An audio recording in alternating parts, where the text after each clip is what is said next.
C'est vous qui avez été retenu pour être le prochain directeur du quai. Papa, faire des trucs. C'est 1000 reins sur la bite. La taille qui est l'artiste du Hellfest. C'est très opératif comme ça. Bonjour à toutes et à tous, on est à Angers et on va au quai. Le quai qui n'a presque pas fermé de tout l'été. Donc là, juste le temps de poser quelques affaires à l'hôtel et on se retrouve. Allez, c'est reparti. Bon, mais que vient-on faire en plein mois d'août au quai d'Angers alors que la saison théâtrale n'a même pas reprise? Eh bien, en fait, si, elle a plus ou moins repris. Pendant le confinement, souvenez-vous, on a fait une interview avec Thomas Joly en live sur Instagram qui est disponible sur la chaîne YouTube, je vous la remets juste ici. Et Thomas nous expliquait qu'il avait pris la décision d'annuler complètement la saison prochaine, enfin d'annuler entre guillemets, de mettre en suspens tout pour le moment et d'ouvrir en plein été le théâtre avec des formes de spectacle Corona compatibles. C'est ce qui s'est passé tout le mois de juillet, une très courte fermeture début août et là ça viendrait ouvrir. Mais pour en parler, le plus simple c'est qu'on lui demande parce qu'il est juste là à son balcon. Le balcon duquel il avait joué Roméo et Juliette pendant le confinement. Ouais, le voici. J'ai pas eu le temps de te filmer au balcon. Il m'a trouvé, c'est vrai? Bon bah, il faudra Il va repasser. falloir qu'on refasse un plan. Regarde ça, pour les paddles par exemple. Et donc le quai est juste là-bas. Ce qu'on voit ici là, le fameux château d'Angers, d'un personnage que tu connais, que tu as vu sur scène. Le fameux roi René, Henri VI. Ah ouais, mais alors Henri VI, moi j'ai un peu oublié, je connais pas le Normal, texte par il cœur. y avait beaucoup de personnages, mais n'empêche qu'ici c'est quand même aussi le fief donc, de René, le duc d'Anjou, de sa fille Marguerite d'Anjou, épouse d'Henri VI. Quand je suis arrivé ici, je le savais hein, que c'était... Salut François. Salut. Bonjour. François, régisseur général. Quand je suis arrivé ici, j'ai été aussi un peu... Happé par l'histoire. Bah, d'un coup, oui, il y avait la boutique Marguerite d'Anjou, la rue des Plantagenets, et c'est étonnant. Et t'as envie de faire une partie in situ? Ah, tu sais qu'il y a une scène dans Henri VI, celle où Suffolk kidnappe Marguerite, enfin il la kidnappe pas, mais il la fait prisonnière pour négocier pour la marier avec le roi Henri. Ça se passe dans le château ici. Et d'ailleurs, en parlant de ça, t'avais annoncé, mais bon, Covid oblige, ça a été un peu tout décalé, t'avais annoncé 24 heures de Henri VI, Richard III. Ouais. Je les ai annoncés et puis comme tu l'as effectivement remarqué, pouf, Covid. Donc je les réannoncerai. Il se trouve par exemple, tu vois, un hasard rigolo, 2022 ce serait les 600 ans de la naissance d'Henri VI, à l'anniversaire, tu vois. Ça tomberait bien. Ça tomberait bien. Bon, attends, juste quand même, on parle de ce pourquoi je suis venu à la Oui. base. Tout à l'heure, j'annonce quel été, Et on est reparti en 2014, donc forcément. Donc quel été, c'est né. Quand il y a eu le Covid, on avait fait une interview ensemble le premier jour du déconfinement. Tu mettais en place justement quel été. Ça s'est bien passé, la première partie, c'était en juillet. Ça s'est très bien passé, ça se passe très bien. Très heureux, vraiment très heureux, très joyeux. D'abord parce que les artistes, les techniciens, les techniciennes se remettent au travail. Ça, c'est heureux de faire du théâtre. Tu avais cet objectif-là quand on s'était parlé, de pallier un peu le manque de billets de mars, avril, mai, juin par ce festival. Je voulais surtout pallier en fait à une absence qui se laissait entrevoir de 7 mois de culture partagée éteinte à Angers en tout cas. Parce que tous les festivals s'annulaient, parce que toutes les fins de saison s'annulaient dans tous les théâtres, non seulement au quai mais autour aussi. Donc on allait se retrouver avec 7 mois de off quoi. Et ça c'était pour les artistes et techniciens difficiles mais aussi pour le public et puis pour moi qui suis maintenant un directeur de théâtre public. Et une vraie question, savoir quelle responsabilité j'ai vis-à-vis de tout ça. Et donc c'est moins pour pallier à l'absence de billetterie que plutôt proposer une offre culturelle la plus large possible, surtout l'été. La bonne nouvelle, c'est que les spectateurs sont là aussi, même en plein milieu du mois d'août. On a dit qu'à l'été, on va faire une expérience grandeur nature, parce qu'il y a plein de données qu'on n'a pas. Il y a évidemment celles reliées au Covid. Et puis l'été, ouvrir l'été, les centres dramatiques ne sont pas ouverts l'été, je parle même là en dehors de cette période étrange. Oui, c'est un peu une première quand même. C'est ça, est-ce qu'il y a un public à Angers l'été pour voir du théâtre? Bon, la réponse maintenant je la connais, c'est oui. Donc ouverture non-stop maintenant, Covid ou pas? On va y réfléchir parce que c'est vraiment une expérience. Je lisais ce matin que l'OMS prévoyait une sortie de cette crise dans 2 ans. Donc autant te dire qu'on n'est pas sorti de l'auberge. Voilà, on arrive au quai, ce que je vais faire, c'est que je vais te faire passer par l'entrée la plus spectaculaire qui soit. Et après on reviendra à la vraie entrée. Okay, le quai est tellement grand qu'il ne rentre pas dans le, dans le cadre en fait. Voici le quai. On est passé un peu vite, mais tu vois, il y a aussi tous ces petits ports là, ces berges sur lesquelles on se dit tiens, mais c'est presque des gradins naturels. Oh putain, tiens, pourquoi pas faire des trucs. C'est la seule région avec un seul CDM. Et dans ce bâtiment, il y a aussi le Centre national de la danse contemporaine. Ouais, Noé Soulier. Noé Soulier dont Noé Soulier va prendre la direction. Et c'est une équipe jeune du coup. Ouais.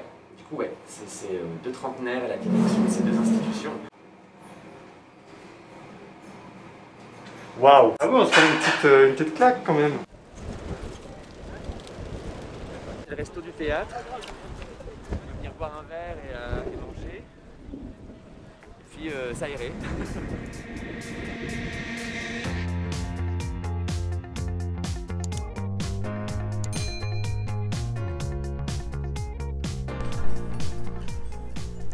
Là, vous allez faire les notes avec les acteurs. Les notes, c'est en gros le compte-rendu de la représentation d'hier.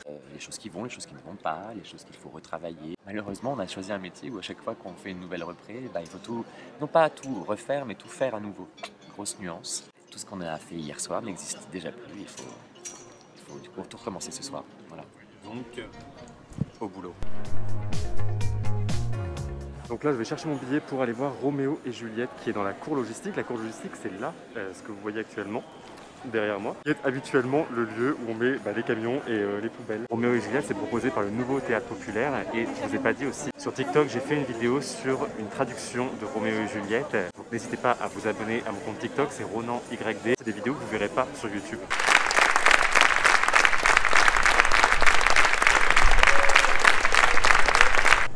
C'était fresh.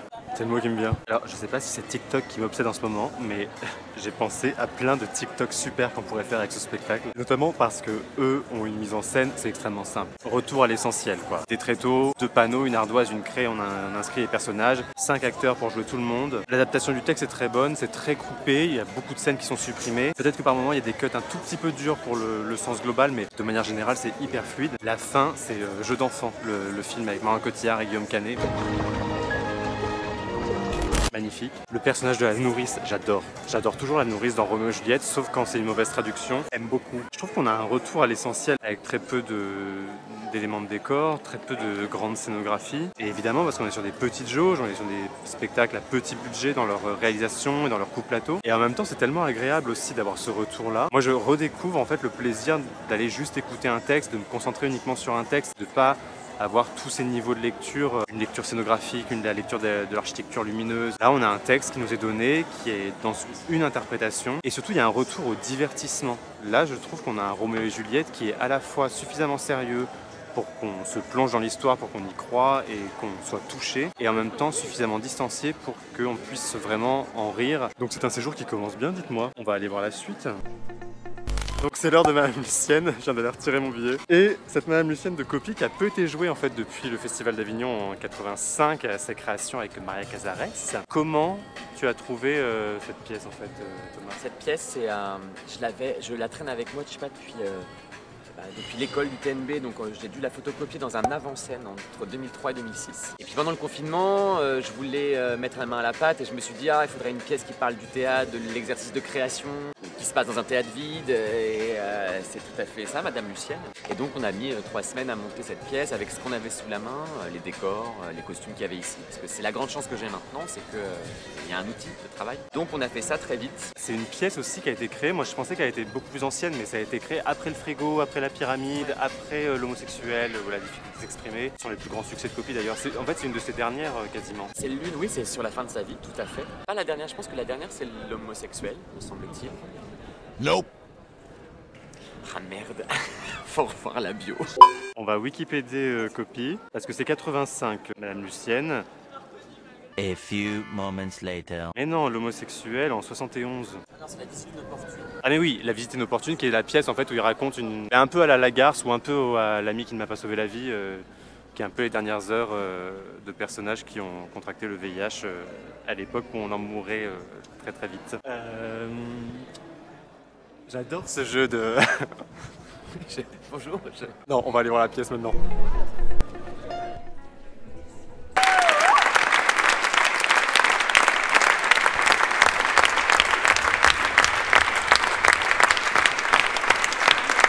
Bruno Bayeux, voilà, enchanté. Enchanté, Ronan. Non mais dis donc, t'avais déjà joué, tu copies ou pas? Oui, j'ai joué Une visite inopportune et Loretta Strong, un monologue tout seul. Parce que ça te va bien, hein? J'aime beaucoup Copie parce que je l'ai bossé au conservatoire, donc j'ai pas mal bossé sur Copie, du coup très jeune. Alors, nous rentrons dans la salle. Et du coup, c'est Loretta bizarre, Strong, son délire. vraiment, je l'ai bossé comme ça. Et du coup, j'ai acheté plein de bouquins sur lui. J'ai trouvé des trucs qui étaient plus édités. C'était super, quoi. Attends, regarde. Magie de la télévision. Oh! C'est surtout de copier dans l'excès, quoi. Et puis toi, t'aimes bien l'excès. Moi, j'aime bien jouer dans l'excès. Alors, c'est un peu une carapace. C'est un peu un truc pour me... Tu vois, le public est très proche. Donc, c'est un peu, comment dire, un masque, un voile et tout. Je peux me permettre des choses. Et puis... Copy, C'est qu'on voit pas où on marche avec excentrique. ça. Non, t'inquiète. Et Copy, il est excentrique et tout ça. Moi, j'ai des photos où il est en Loretta Strong. Et puis, il faisait des happenings, justement, où dans Loretta Strong, il s'est peint le corps en doré. Il s'est mis le rat sur la bite. Et avec son texte en main, dans les bars, il faisait comme ça, en buvant du champagne et tout. C'est tout ce côté-là, moi, qui m'amuse et qui est un peu barré, dans lequel ça m'amuse, quoi. Plus je m'amuse, moi, plus je suis content. Vous avez répété ici, là, dans tout ce bordel? Tout ce bordel-là, c'est le stock du Nouveau Théâtre d'Angers à l'époque et tout ça. Il y a vraiment des vieux décors. Donc Thomas a été chercher tout ça. Elle a dit mettez tout le bordel qu'on veut. C'était juste les ballons, tu vois, chez Decathlon, et on en a fait des planètes. Ah, c'est les Swiss Balls? Oui. J'en ai acheté un pour m'asseoir dessus. Oui, Bah, c'est écoute. ça. Et en fait, on en a piqué un parce qu'il y en avait un dans un bureau. Et on a essayé, ça marchait, donc c'était assez rigolo. Et est-ce que tu as une idée de quel spectacle a utilisé cette grosse boule? Non, parce que ça a été fait exprès pour Madame Lucienne. Ah d'accord, donc on nous ment. Parce que pendant tout le spectacle, je me disais quand même, mais qui a bien pu faire un spectacle là-dedans? Ça aurait pu être Loretta Strong. Oui, ça aurait pu être plein de trucs. Après, ça aurait pu Ouais. être Phèdre. Ça- Ah, cruel! Allez, Merci, Ronan. Bah, merci à toi. Attendez, je m'isole un peu quand même. J'aime pas parler à côté des artistes. Voilà. Mais dites donc, c'était génial, ce petit Madame Lucienne. Ça fait du bien, en fait, un peu d'excès. De l'excès irraisonnable après cette longue période avec très peu de théâtre. Et c'est marrant, je disais ça tout à l'heure sur Roméo et Juliette, il y a la notion de divertissement. Là aussi, on est à fond dans la notion de divertissement, tout en racontant en même temps ce que c'est qu'être artiste, ce que c'est que le théâtre. Et l'enjeu, en fait, du théâtre, l'enjeu du faux. À quoi sert le faux? J'ai l'impression qu'on le perd un peu aujourd'hui dans le théâtre contemporain. Parfois, on a tendance à aller dans la tribune politique, où on refuse la représentation de choses qui ne sont pas politiquement correctes. En fait, la représentation, elle est fausse. Et le faux permet de montrer l'horrible et l'ignoble, si on veut. Permet d'être trash parce que c'est faux et parce que c'est le seul endroit où on peut se permettre une telle liberté, le théâtre. C'est le seul endroit où on peut réellement faire des choses abjectes. Il y a un accord tacite entre le public et les acteurs et actrices sur scène qui est de dire ce que nous voyons est faux. Et Copy, moi j'aime beaucoup de manière générale. J'aime surtout quand c'est vraiment dans l'excès. Il faut vraiment aller dans l'excès pour faire du Copy, sinon ça foire. Et là, on est vraiment dans l'excès. Le casting est top. En fait, ce que j'ai trouvé génial, par moment, alors c'est drôle parce qu'on se retrouve vraiment dans l'esthétique Thomas Joly, l'esthétique joliesque. Où je me disais, si on n'entendait pas le texte, si on ne le comprenait pas en tout cas, on pourrait y croire. Parce que la musique, parce que la lumière, parce qu'il y a quelque chose de très spectaculaire. Et en même temps, le texte est tellement grand guignol et la situation est tellement guignolesque. Qu'est-ce que je cherchais? Ah oui, la cast. Oui, donc Bruno Bayeux, Emeline Frémont, Damien Avis et Charline Poron. Les quatre dans un excès excessivement juste. Oh, c'est beau ça. Oui, je me félicite moi-même. Et alors, ce qui est beau aussi, c'est de réutiliser donc ces éléments de décor. Moi, j'avais adoré à la Comédie Française, dans la règle du jeu, quand Christiane Jataï avait récupéré des éléments de décor de spectacle qui étaient en ce moment en train d'être joués à la Comédie Française. Là, ce sont des vieux décors principalement. Parce qu'en plus, pendant le spectacle, on se demande à quoi a servi tel truc. On se demande quelle est leur vie, quelle est leur histoire. Quand le rideau de fer s'ouvre au tout début, parce qu'en fait, on est sur scène. On ne sait pas qu'on est sur scène. On rentre par là, qui est une cour technique à la base. On est dans une grande salle fermée, on ne sait pas où on est. Et en fait, il se trouve que dès le début, le rideau de fer s'ouvre et on est dans la salle, on est sur scène, de chaque côté de la scène. Et ça, c'est toujours un effet spectaculaire. Je veux dire, quel plus beau décor qu'une salle de spectacle vide. Enfin, on préfère quand c'est plein, mais vous m'avez compris. Et puis les niveaux de métathéâtralité. Donc là, on a 4 voire 5 niveaux en fait. Cette pièce sur la Lune qui est une répétition. En fait, cette répétition qui est une pièce qu'ils étaient en train de répéter. Et au final, alors est-ce que nous et Madame Lucienne, on appartient à un seul rapport public-spectacle? Ou est-ce qu'en fait, Madame Lucienne rajoute un niveau de théâtralité encore dans cette pièce? Voilà. Bon, bah ça fait du bien, un petit Copy pour finir la journée. Là, ça c'est les dessins de Copy. Ah mais oui, bah tu vois, j'ai même pas regardé en fait tout à l'heure. Voilà. Lundi, il y a le vernissage de l'exposition de Copy. Ce sont les originaux. C'est la cité de la bande dessinée Angoulême qui nous les met à disposition. Ça, c'est le forum. La taille du... C'est-à-dire que le hall est plus grand que le CDN de Normandie. Mais c'est surréaliste quand même le volume ici. C'est immense. C'est l'idée d'une rue couverte en fait.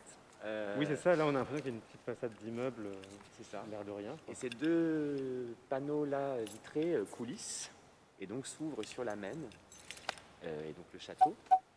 Et cet été, on l'a... Attends, tu peux ouvrir le... Voilà, on peut ouvrir ces deux grands panneaux-là qui coulissent, comme ça, deux portes monumentales qui coulissent. Et on a du coup... ce que j'aime, ce que je trouve très beau dans ce bâtiment, c'est cette espèce de porosité, enfin cette cage de verre qui est un sas entre le réel et les salles de l'imaginaire. Tu vois, moi j'aime bien penser cet espace comme ça. Je vais démarrer par la salle dite 400. Pourquoi? Parce qu'il y a 400 places. Elle s'appelle salle 400 parce qu'il y a 400 places? C'est ça. Et la servante qui éclaire. Je peux peut-être t'allumer la lumière peut-être. Je sais pas si on voit. Alors c'est une servante néon ici. Ouais, allume, c'est mieux. Ça c'est la salle 400 avec une particularité formidable, comme tu le constates, c'est que dans chaque mur il y a un gradin. Dans les 4 murs de la salle. Donc on peut faire du bifrontal comme ça, du bifrontal comme ça, du quadrifrontal, du trifrontal dans le sens qu'on veut. Il date de quand le quai? 2007. Ah mais c'est ça aussi, parce que ça a vraiment été pensé pour le théâtre d'aujourd'hui, quoi. Complètement. Paf, paf. Non, voilà. En face, donc, tu as la salle 900, celle où avait lieu la Lucienne. Tu n'as pas passé beaucoup de temps, mais tu maîtrises ton jeu, ça y est. Ouais. J'avoue, je me suis perdu déjà. Et donc voilà la 3e salle. On peut accueillir du public, ce qui s'appelle la salle de répétition. On peut mettre 120 personnes ici. Et on a un très grand plateau, l'équivalent de la salle 400. Là, on peut voir, il y a encore derrière le rideau. Et donc, voilà, on a 3 types de jauges. 120 ici, 400 et 900.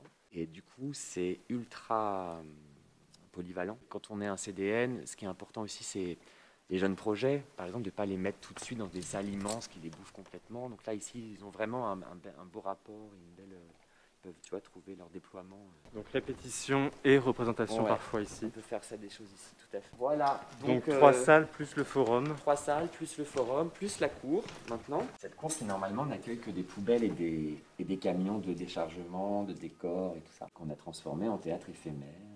Voilà. Moi, je trouve qu'elle a un petit côté cours d'honneur. Moins d'histoire. Moi, ce que j'aime, j'avoue, c'est cette façade. Cette façade qui me fait un peu penser à genre un décor de Richard Peduzzi, tu vois, un peu l'idée, genre Coltès ou cette période-là. Complètement. Le béton, le côté très opératique, comme ça, un peu hiératique aussi, cette grande porte qui s'ouvre.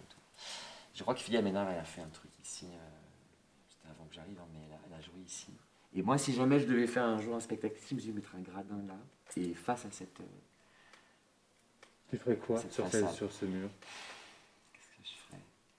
Je sais pas pourquoi ça me fait. Pour moi, c'est opératique, donc c'est forcément un opéra. Après, c'est très palais aussi. Bah oui, non, mais c'est pour ça. C'est les remparts de... C'est Hamlet au début. En plus, là-haut, on peut circuler là-haut. C'est un balcon, en fait. On peut faire les veilleurs. Le palais marche parce qu'en fait, le côté antique, surtout que acoustiquement, on l'a constaté là avec les spectacles qu'on a fait jouer ici, comme le NPP par exemple. Ça marche bien, une espèce de réverb qui fonctionne bien pour les grands textes. Roméo et Juliette, par exemple, je trouve que ça fonctionne bien. Tu pourrais faire Thiès là? Mais c'est que j'y ai pensé. Franchement, j'y ai pensé. Et puis je te montre quand même les petites salles.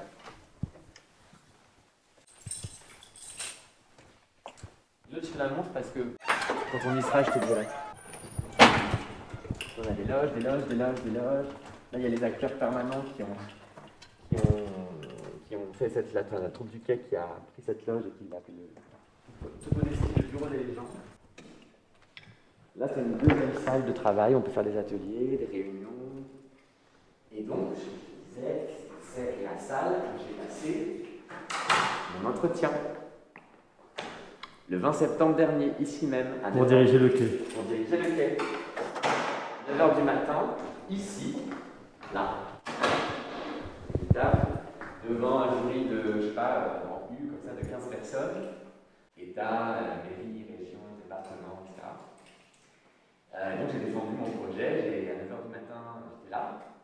Et puis, je suis reparti direct après parce que le soir, j'avais ma première à Bruxelles de Macbeth Underworld, de l'Opéra de la Monnaie. Donc je suis parti direct, le 20 septembre, et dans le train, le Paris-Bruxelles, vers, je sais pas, 16h, je reçois un texto qui me dit, bah voilà, je lui dis, c'est vous qui avez été retenu pour être le prochain directeur du quai.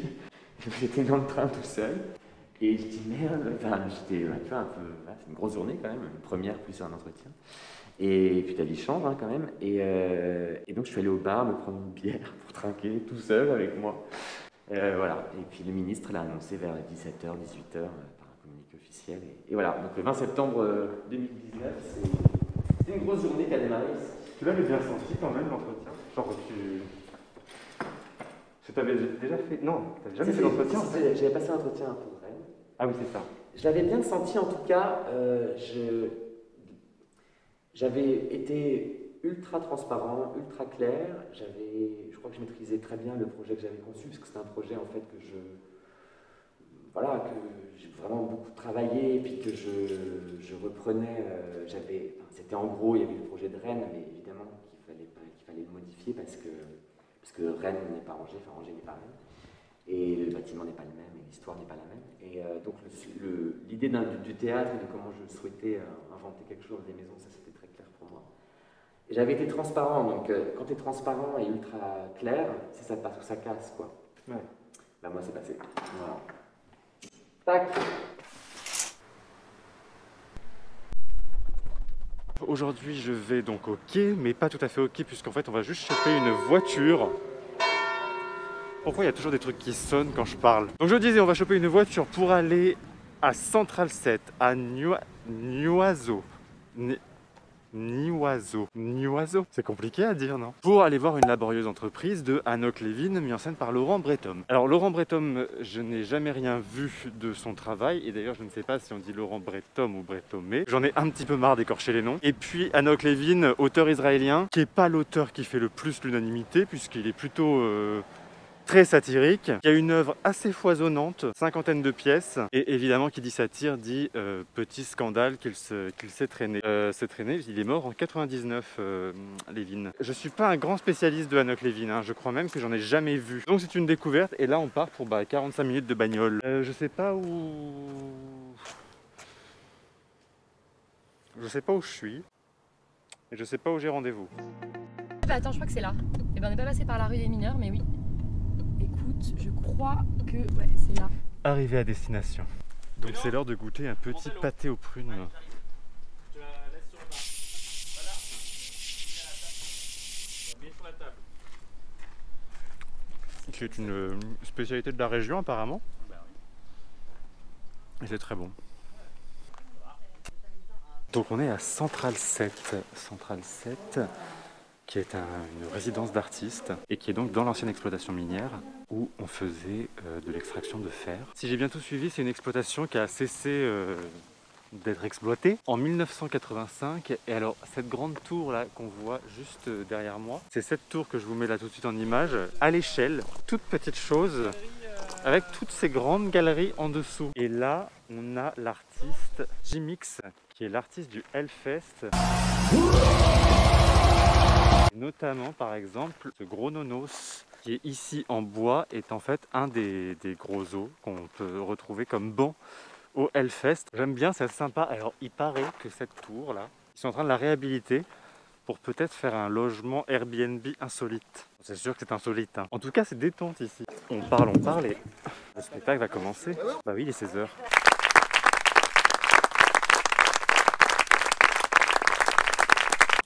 Écoutez, je connaissais pas ce texte, hyper ému. Je reviendrai dessus tout à l'heure parce que là j'ai pas le temps. Il faut que je chope la voiture, on aille prendre le train parce que mon train est dans 1 heure. Mais ouais, c'est très bizarre parce que c'est à la fois très grand guignol en fait, très dans l'excès. Et en même temps, le texte est tellement émouvant. Mais quel texte magnifique, je vais l'acheter. J'ai noté plein de citations en fait pendant le spectacle et je pense que je vais aller acheter le bouquin. Thomas, merci. Merci à toi, Renaud. Pour cette visite. Petit week-end angevin en Pays de la Loire. Ça t'a plu? Je vais revenir. Ah bah avec joie, quand tu veux. La saison prochaine. Si on nous trouvait. Elle sera complète. Elle sort début octobre. Ah oui, la suite. La suite, on Parce vous que dit là, tout on a début septembre-octobre qui est sorti. Ouais. Avec des trucs pas mal. J'ai pris le programme. À vite. Ouais, on se check. Salut. On profite du retour pour ramener les affaires sales, dont cette magnifique chaussure qui a été souillée pendant le spectacle et qui a été souillé au yop. Chut, il faut pas le dire. Let's go, prendre le train. Je vous jure, il me travaille ce spectacle. Hein. Je suis hyper triste de partir déjà en fait. J'avais envie de rester posé là-bas Canal 7 et de boire des jus de fruits, manger des cakes, des pâtés de prunes et parler spectacle. Voilà, c'est ça qu'on aime en fait. Manger des pâtés de prunes et parler du spectacle. Ah voilà. Oh putain, 2h40 de retard. Oh la vache. Ouais, je vais surtout parler du texte en fait pour la laborieuse entreprise parce que c'est un vrai coup de cœur et une vraie découverte ce texte. En fait, on a oula, comment commencer? Il y a 3 personnages. Il y a Gürkel, Yuna et Leviva. Yuna et Leviva sont ensemble, sont en couple depuis 30 ans et ils sont dans une sorte de couple confiné, couple ronflant. Il y a la métaphore du lit comme ça où ils sont dans un lit, dans le même lit depuis 30 ans et on sait à quel point un lit c'est sympa et c'est très confortable, mais en même temps quand on y reste trop longtemps, à un moment on devient mou et on s'y emmerde quand même au lit. Donc c'est cette métaphore du couple là, et puis il y a Gürkel qui débarque comme ça, qui est le voisin, qui a 50 balais, qui est célibataire et qui a besoin de compagnie en fait. Et puis il y a Yuna qui veut se barrer du coup. Et comment expliquer à Leviva que c'est pas sa faute s'il veut se barrer? En fait elle y peut rien. Lui il dit juste je veux qu'on en finisse de cette vie chiante. Et elle dit, j'entends que c'est chiant, il n'y a pas de problème, mais je veux pas que ça s'arrête. Et à un moment, c'est une dualité qui est presque une dualité de... Un couple, c'est un personnage presque, à ce niveau-là, au bout de 30 ans d'existence, au bout de 30 ans de vie commune, à partager le même lit. Et il lui dit, je m'ennuie, tu n'y es pour rien. Ni les cours de poterie, ni les abonnements au théâtre ne nous rendront ce que nous n'avons jamais eu. Et le texte est déjà bouleversant sur ce duo-là. Alors quand Gürkel arrive, Gürkel c'est donc ce vieux célibataire, et il est seul, et il le sait, il leur dit « Oui mais vous au moins, quand vous êtes seul, vous avez quelqu'un sur qui aboyer. » Et l'autre phrase que j'ai notée, qui pour moi résume ce spectacle, et il fallait que je vous dise à peu près tout ça quand même pour en arriver à cette phrase, Yuna qui dit à Leviva « Mais en fait si je te quitte, voilà, je vais devenir un Gürkel, c'est moi Gürkel, je suis pareil que lui, même si on est en couple, etc. Je suis Gürkel. » Et elle lui dit cette phrase qui résume parfaitement la pièce. Elle lui dit « Tu as quelque chose que Gürkel n'a pas. Si tu meurs, je me souviendrai de toi. » Donc moi j'étais à terre là. D'avoir une personne avec qui on forme tellement un que la mort serait en fait une destruction d'une partie de soi-même. C'est ça qu'elle lui dit. Alors même qu'ils s'aiment plus et qu'ils l'admettent tous les deux qu'ils s'aiment plus. Et ce texte est... Waouh! Je crois qu'il y a longtemps que j'avais pas vu un texte sur l'amour qui soit aussi beau, aussi juste et en même temps aussi violent. Ça m'a beaucoup touché. Après, je regrette juste que la mise en scène... Alors, j'aime beaucoup l'humour qu'il y a dans la mise en scène, hein, je trouve que ça fonctionne. Je trouve que par moment, c'est plus le temps de l'humour. Il y avait des petits moments comme ça où ça me dérangeait, je me disais, ben non, cette phrase, je l'aurais bien prise en pleine gueule, tu vois. Celle-là, elle me parle bien et j'ai pas envie d'en rire. Par contre, on est face à 3 acteurs et actrices vraiment très très bons. Vraiment très bon. Et en plus, je trouve que c'est un exercice pas facile de jouer en plein air, comme ça, en plein soleil. Il y a un truc où il n'y a pas de mise en condition théâtrale, et pour aller choper le public comme ça, je trouve que c'est toujours un peu compliqué. Voilà, je ne sais pas ce que je fabrique dans mon sac. Je vais aller voir où ça en est ce train. Est-ce que je vais pouvoir rentrer à Paris ou est-ce que je peux rester à Angers? Parce que ça se trouve, je peux rester encore une nuit. Bon, je termine ce vlog ici parce que je ne sais pas dans combien de temps on va partir. Et que je compte ranger cette caméra parce que j'en ai un petit peu marre de me la traîner. En tout cas, mis à part ce petit désagrément du train retour, j'ai passé 2 jours formidables au quai. J'ai jeté un coup d'œil à la programmation pour septembre-octobre. Donc il y a Madame Lucienne qui est repris. J'ai vu qu'il y avait le Moonstrom Theater qu'on aime beaucoup sur la chaîne, Louis Arène dont j'avais vu Le Chien, la Nuit et le Couteau et puis 40 degrés sous zéro que j'avais beaucoup aimé à chaque fois. Donc ils seront là avec une nouvelle création et puis longue vie au quai, mais a priori c'est bien parti. Si vous avez aimé cette vidéo qui à mon avis va être un tout petit peu fourre-tout et un tout petit peu en vrac parce qu'en plus j'ai eu plein de problèmes avec la GoPro, et ben n'hésitez pas à la partager, à donner un pouce bleu parce que ça fait toujours plaisir et à me dire en commentaire si vous êtes déjà venu au quai, si vous êtes déjà venu au quai depuis que c'est Thomas Joly qui le dirige, même si a priori ça fait pas longtemps puisqu'il y a eu le confinement avant, et si vous comptez venir au quai éventuellement. Pour vous abonner c'est très simple, il suffit de cliquer sur ce petit bouton qui ressemble à ça et puis d'activer la cloche surtout pour être notifié de chaque nouvelle vidéo, et nous on se dit à très bientôt pour une nouvelle vidéo au théâtre.